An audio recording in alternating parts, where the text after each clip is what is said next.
my darlings. Today, let's talk about reading. Um, Most people that know me, if they watch this at all, um, in real life, think that I do not read a lot. Mostly because I watch so many shows. Well, odds are they think that I wouldn't have time, which is not the case. In fact, sometimes if a show gets a little boring, I will actually start reading during the show, or if I've seen it before and the kids want to watch something over and over again.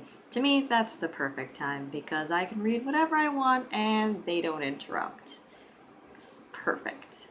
Um, I enjoy sci fi, I enjoy how to's, improvement books, home improvement more than personal, but I also enjoy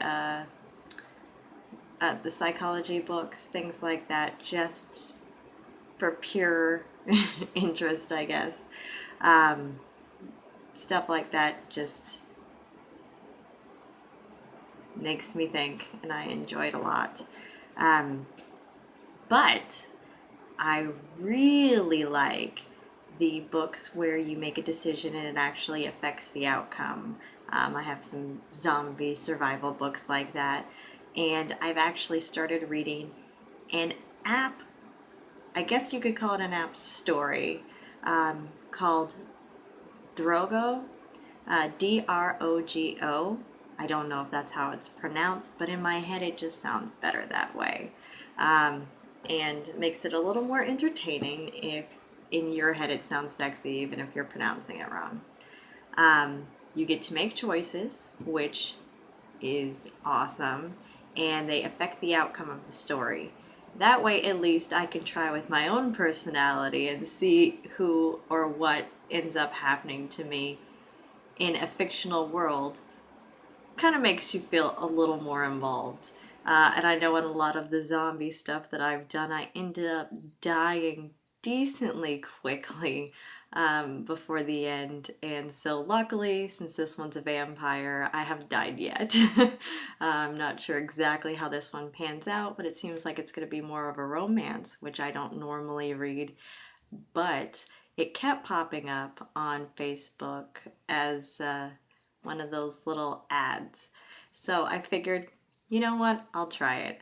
I try all these other game apps and it's not that much different.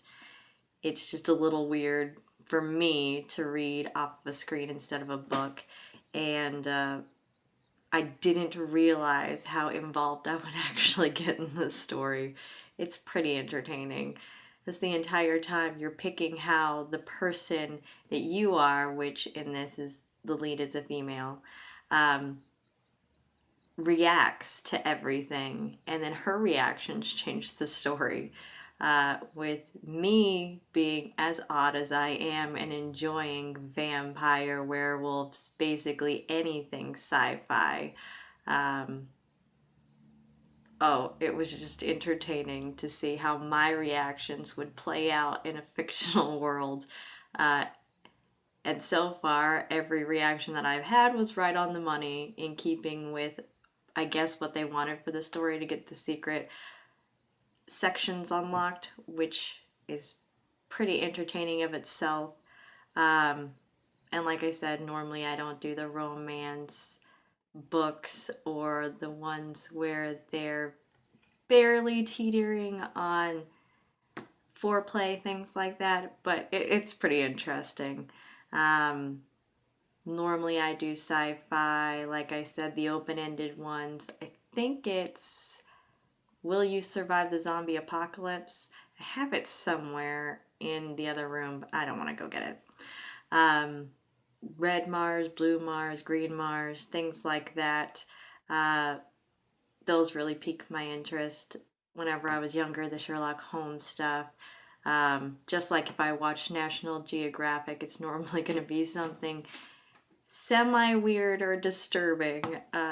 My favorite of the National Geographic TV shows that they used to have um, was actually one about mummification, which is super interesting to watch. If they have it out anywhere, I recommend it fully.